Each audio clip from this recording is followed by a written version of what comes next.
Welcome to the Steam Kitchen. I'm Ian. And I'm Mike. Today we've got a fantastic new slant on lemon meringue pie. Orange meringue pie. A bit unusual.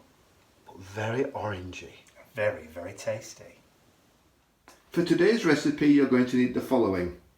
For the crumb crust, 175 grams of digestive biscuits, 75 grams of unsalted butter and 45 grams of demerara sugar. For the filling you're going to need 2 large oranges, 25 grams of corn flour, 250 grams of caster sugar and 6 large egg yolks. For the meringue you're going to need 3 large egg whites and 125 grams of caster sugar.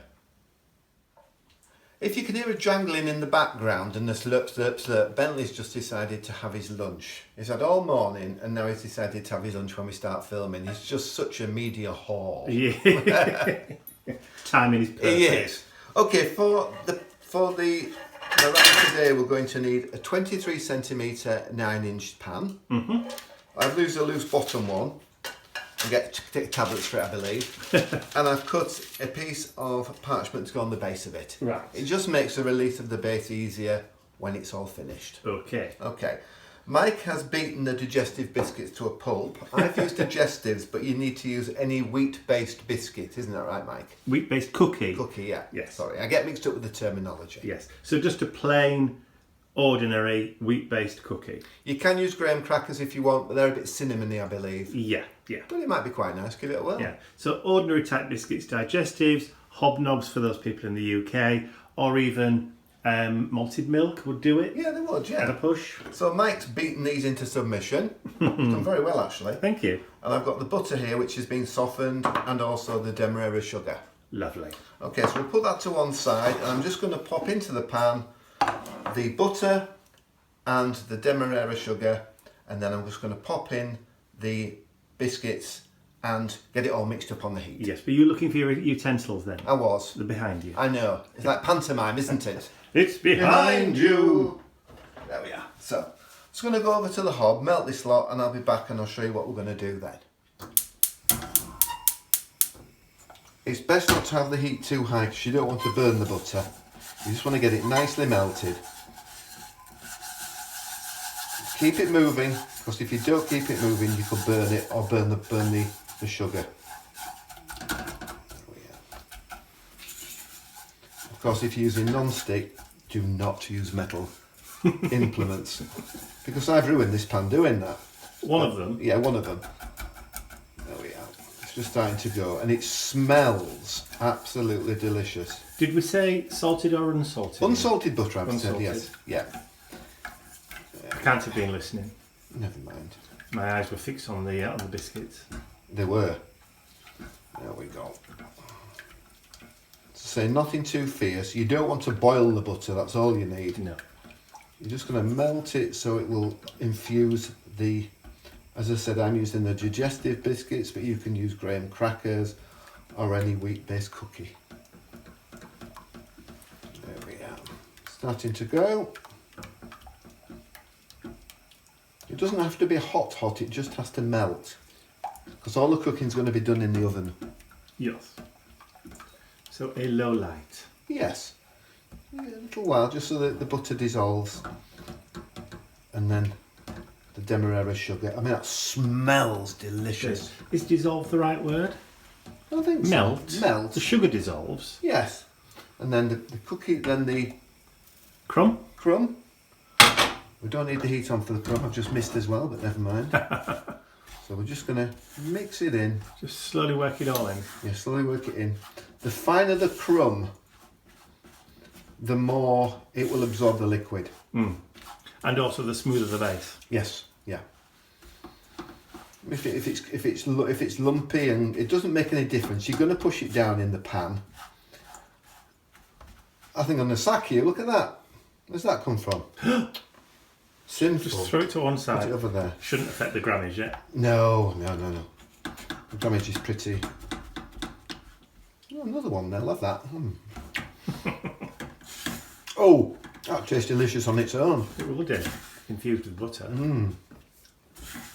just so it soaks up all the butter. You'll know when it's all covered because the actual crumb will change colour. It'll become a lot darker as the butter's infused. There you go. Absorbed. Absorbed. I like infused. Infused sounds good. It does. There we are. Okay, we'll now go back over to the worktop and put it into the tin. Okay, so we're all nicely absorbed. I'm going for absorbed because we've just had a discussion. Just going to pour it on top of the paper, the baking parchment. There we are. Okay, just don't want to wait. My hands are clean, don't worry. Oh, they were earlier. There we are. I'm going to use my palette knife, pardon me, just to move it around a little bit. We just want to get it so it's thinner than this because it's a little bit thick. I'll just use my fingers again just to tease it round. If you haven't got a palette knife, back of a big spoon will do. Oh yeah. Soup spoon, dessert spoon. Doesn't want to be too thick. It will start to move, so we'll... Oh, see, there's it. I've moved on to a spoon just to give it a nice smooth edge. So it's almost like a burnishing, isn't it? It is. Just makes it just that bit smoother. With burnishing it down as well, it's going to make the base a lot crispier. So it's going to bind it together. It's lovely. Bear in mind as well that it's moving because it's on the paper. Yeah. So you might just have to just hold it lightly down. Yeah, I think once you've actually got it around the sides and the edges... It stops moving, yeah. Yeah. There we are. So any cracks, you can just burnish out just with the back of the spoon. The butter is a lovely... It's like a lovely glaze, isn't it? It is. It is, Mike. We're nearly there. Just want to get rid of any little lumps. Just pushing the spoon down the edges so they're nice and tight. Plus it stops any leaks of liquid. It does indeed. Forms a nice seal. Yeah. There we are. With it being this nice fluted one, of course the spoon just goes straight in. I think we're nearly there. I'll be able to tell when we are because of the... It'll be fastened down already. Coming up to it, yeah, we're there.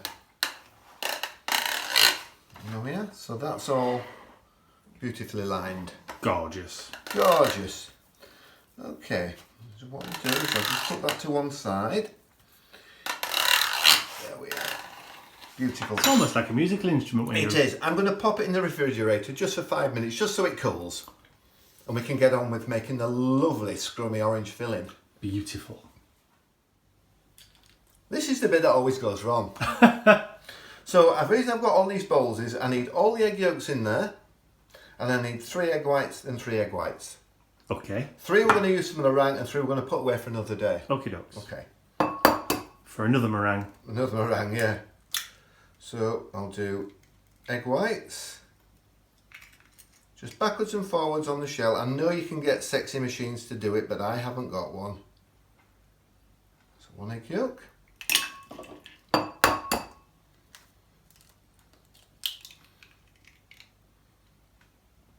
It's actually going, I'm not saying anything. Dad used to do it over a spoon. Yes, I believe that's the way you can do it. There we are, and that's 2. And this is the last one to go in there. There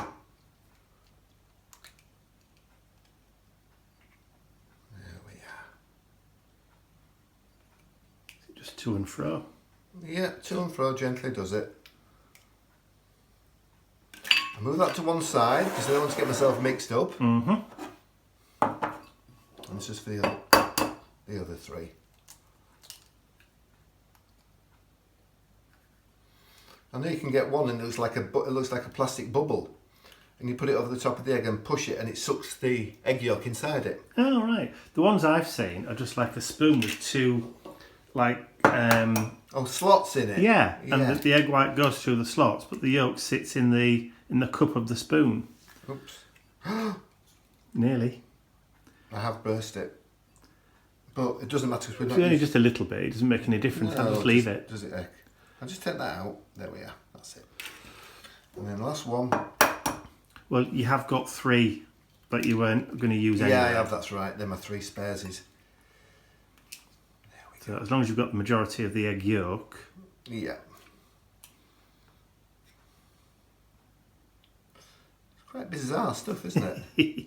Yes. There we are. Okay. So we'll put those ones to one side so you don't use those ones. Yeah, so I'm going to use the 6 and the 6 egg yolks and the 3 egg whites for the meringue. Marvellous. Okay, I've now got my 2 very large oranges. What a lovely pair I have. They were. I'm going to zest them now. I'm going to use a very fine grater. Some people do have these very fancy orange zesters, but I'm not one of them. So I'm just going to rub it on there just to get some of the zest off. That's where most of the flavour is going to come from, is the zest. And the smell. And the smell, which is... Try and stay away from the white on the inside of an orange because it's a little bit bitter. Try not to grab my fingers. Right, so this is going to be a bit repetitive, so I think we'll go into fast forward, shall we? It'll be rather amusing. Me cutting my fingers.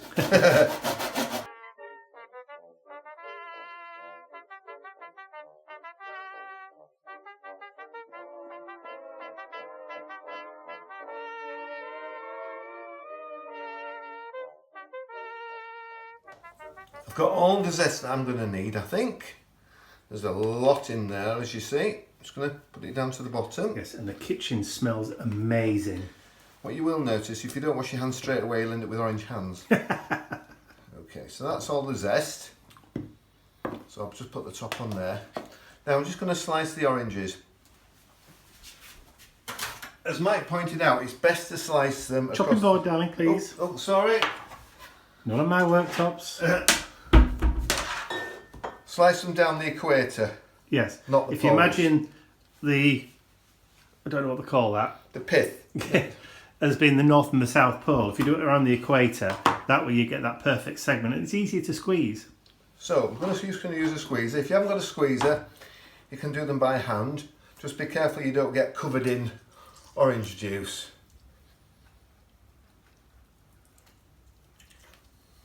That's one.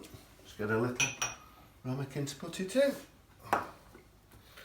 You only want to end up with 200 millilitres of liquid, so if you end up with more, have it for your breakfast. Yes, we will put the metric on the screen for those that don't use millilitres. Yes, we will.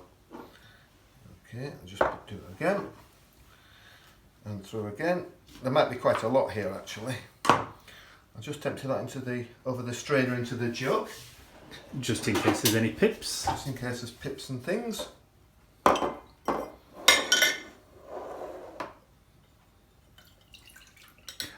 And looks like there was. There was. I think the worst thing about this is the sticky, icky hands you get. Yes, so just from that one orange, you've got just under 100 mils. So, Really? Yeah. So I think you can probably persuade just a tad more out to get up to your 200. 200's approximately about half pint. How are we doing there, Mike? You're up to about 125 at the moment. I mean, it's all a rough. Yeah. I mean, around about half a pint should do. No you. more, because it'll be too runny. Yeah. Right, here we are. Where are we at there? You are about 175. That'll be fine. Yeah. Because we've got the pith to put in it as well. The Zest to put in it as well. So I'll just clean up and I'll be back with you in a second. Okay, just to clear something up, obviously my eyesight's not as good as it used to be. It's not half a pint of orange juice at all. It's almost a third of a pint. And a lot of orange juice. Yeah, so 200 millilitres is the equivalent of a third of a pint of orange juice. Yeah. I obviously couldn't read the side of the jug properly. Okay. So we've got just under a third, about 175, but it's still the juice of 2 large oranges. Yeah. So that's about what you want. It's not doesn't have to be exact. So carry on, Ian. Rather less than more. The orange juice goes into a pan, along with the very lovely zest of the oranges, so I don't want to waste any there. Put that in the bowl. The kitchen smells sublime. All that lovely zest. There we go. It's in there. Yeah, let me get rid of that horrible cloth. Sorry, it's my favourite tea towel. I normally have it tucked under. Maybe put it under here, so I need to wipe my hands on it, thank you. I normally have it under there. Okay, then we need to add the eggs. These are the egg yolks, the 6 egg yolks. Don't get it on the floor. Over into the bowl. The sugar. And the corn flour. And that's kind of your thickening agent, isn't it? It is, Mike. So I just need to then mix this together. When you start mixing, you're going to think, oh my heavens, what is it? It's going to be all lumpy and it's going to look awful. Stick with it, just keep it moving, because we're going to put it onto the hob in a moment when we've got it all conglomerated, I think might be my word for Amalgamated. this. Amalgamated. So you see, it's all lumpy, but don't worry about it, it's going to be fine. Just get it mixed together. You might want to transfer to a whisk. I'm using a balloon whisk. There we are. Keep that, because we're going to need that for when we go into the pan with the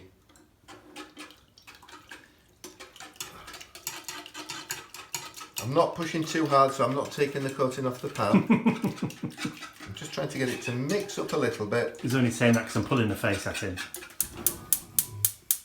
Okay, we're on the low light again, and I'm just going to whisk it just to thicken it up a little bit. Do not boil it. Under any circumstances, do not boil it. Do not boil it. We're just going to make it so it thickens up a little bit. You'll know when it's thick enough, because when you pop a spoon in, it needs to stick to the back of the spoon, and it's not as yet. All those lovely egg yolks in there. A nice even heat. Don't leave it. Please don't walk away and leave it either. Are you going to end up with orange scrambled egg? So the biscuit base that's still in the fridge, does that need to come out at this stage, or?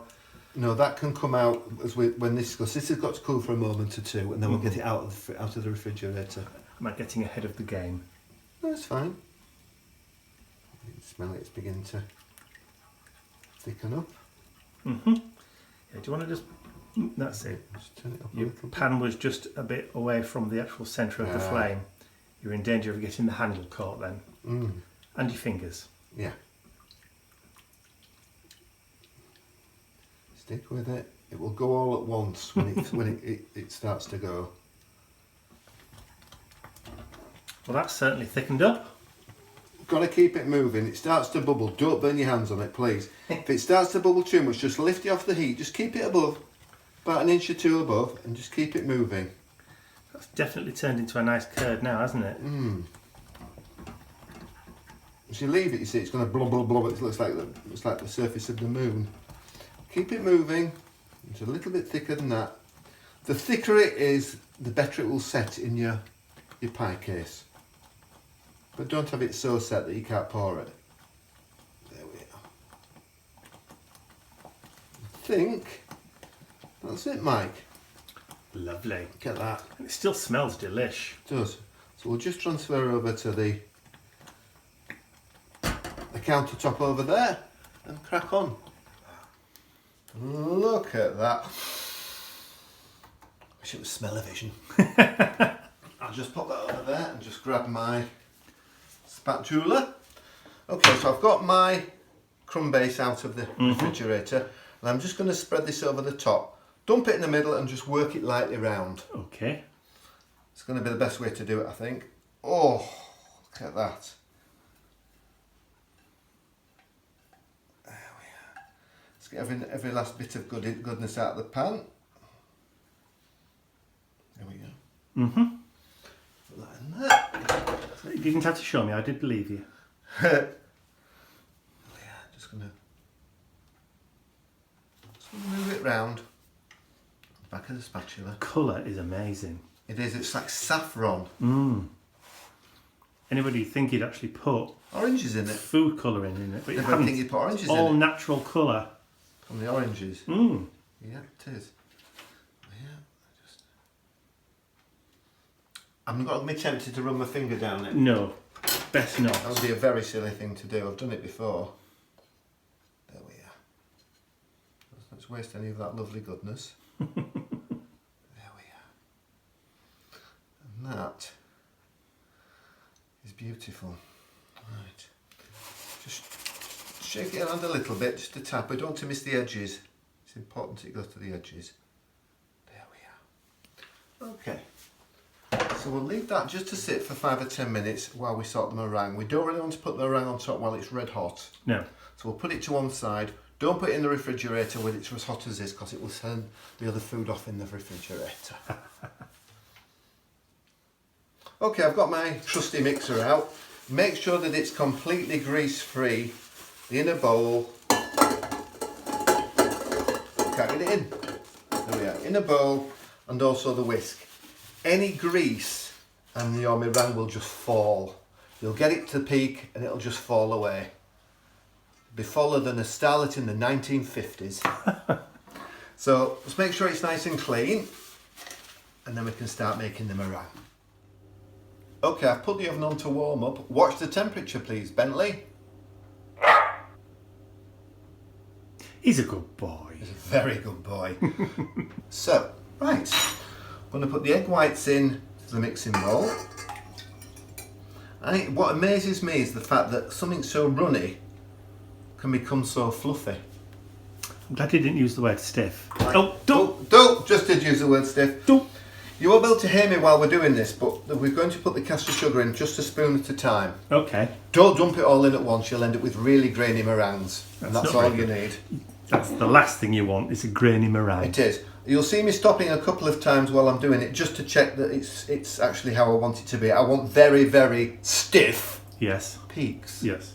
So I'll start the mixture off to start with. I'm going to give it a little bit of a run first, just to get the eggs moving. And then I'll start spooning the sugar in, and I'll be back with you when I'm at my peak, as 'twere.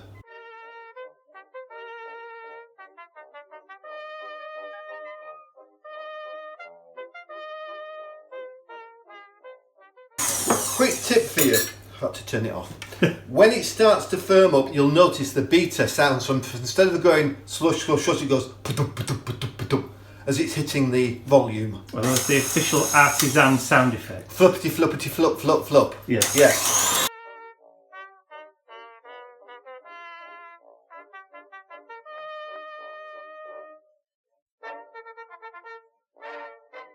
Let's see how we're faring. No, a little bit more. We're peaking, but we're not peaking high enough.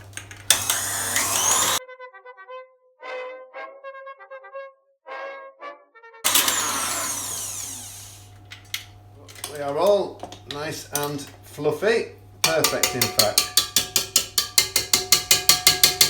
That is a great relief. Right, what you've got to remember, one thing, never ever use metal tools with meringue. Because if you use a knife or a fork or a metal spoon, the edges will hit the meringue and it will knock all the air out, and that's what keeps your volume. So I'm using a rubber spatula. Ooh. To get it all out with. So I'll just move the mixer to one side and we'll put it on top of the pie. Excellent. Okay, so we've zoomed in on the action. Look at now. that. I've got all the lovely meringue goodness from the side. And what I'm going to do, I'm just going to use my spatula. I'm just going to dollop it around. Dollop's a good technical word, isn't it? It is. It's a very English word, dollop. It is. There we go. It's like the English word trollop, but not. A trollop of a dollop. Which means a loose dollop. Yes. Yeah, used dollop is a trollop, yes. Right, so get all that out. Seems a shame to waste any. Beautifully shiny meringue. It is, isn't it? As I say, if you use metal instruments, you're going to knock all the air out, and that's not what you want. There we are. A bit there. As I said earlier, my fingers are clean. There we go. Right. So So, I'm just going to use this. I'm just going to move it around lightly. Just so. Obviously, you don't want it to be even. You want it to be nice and. Well, what we're going to do is we're going to spread it out over the top, and then we're going to make peaks on it by pulling. So. Pulled peaks. Yeah. And to cover up all the lovely orangeness underneath. You see that all right, Mike? I'll just move the camera down a little bit so we can see properly. Okay. Yeah, that's beautiful. That's covering everywhere. There we are. This meringue is just right. If it's too runny, it just will not form the peaks. Just making some little, making sure it's covered all the way around. My tummy's rumbling at the thought of it. The base that we've cooked, the filling for the orange meringue pie, if you like, is actually all set by now. Yes. Just move that off there. Completely and utterly set. So actually, we were just discussing actually, the actual popping it in the oven is really just to bake the meringue because the filling doesn't need cooking. Yep. I would say probably about quarter of an hour. Or until the meringue is nice and evenly toasted on top. Now we've got that all over. I'm just going to use just to pull some peaks. It's purely cosmetic. The peaks will go browner quicker than the rest. Yeah, if you're a bit OCD, you can always pipe these on. You can use a rosette and pipe it on. I just like to do this because it's fun. If you've got children, let them help you put it on. Absolutely. Meringue au rustique. Yes, there we go. And I'm just going to, seeing as we're nearly finished, I can use that just to get that off there. Because we're not knocking the air out of it because So just let it fall where it goes. Let it fall where it goes. Don't be tempted to prod, or it will all go down. No, prodding always leads to danger. Yeah, so just make sure the sides are all nice and clean. There we go. And then we need to put that in. I'm going to say I'm putting it in for a quarter of an hour until I think the meringue looks about brown enough. Don't burn the meringue. You don't want it charred and black. It would be horrible. So let's pop it in the oven.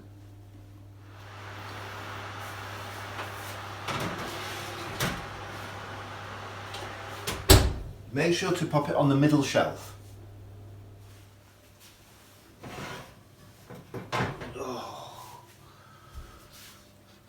Look at that.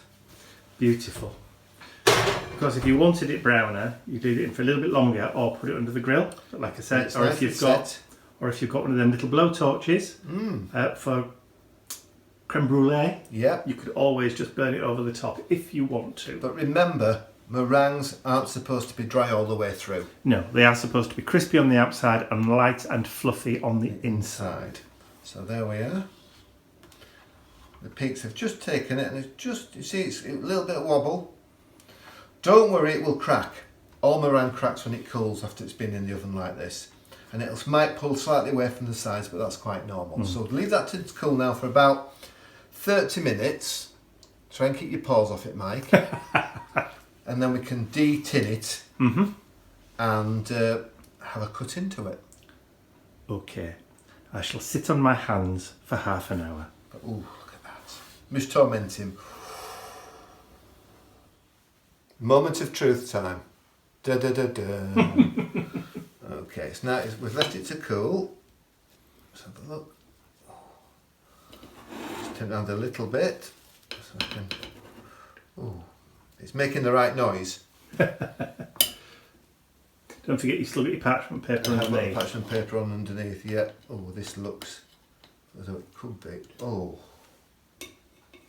just didn't quite catch. Just a little bit of that. Little bits of crust there. That's the biscuit base. It is, yeah. Just didn't quite get that bit out. I'll just put that on there. But I think you'll see how it cuts. Beautifully. Do you want to hold the segments up like you've cut for me? Yeah. Oh, it's for you, is it? Well, who else is it going to be for? That's true. You see, you've got the lovely orange. No. Sorry. Actually, Do it in Closer, I'm sorry. There we go. Lovely orange, the meringue. I know I made a mess of cutting it. I know these TV shows, it's always beautifully cut, but they have a home economist. And a staff of about 7 or 8. Yes. And that's beautiful. It's nice. It's the centre of the meringue is just lovely and moist and marlowy. Exactly as it should be. So a different take on the traditional lemon meringue, but this time with orange. And now the taste test. Right, we'll come around here then. The sun's come out. It's lovely. Here you are. Thank you very much. Now, lemon meringue pie is one of my very, very favourite desserts of all time. But I'm also very, very partial to oranges too. So, combining the meringue with the orange,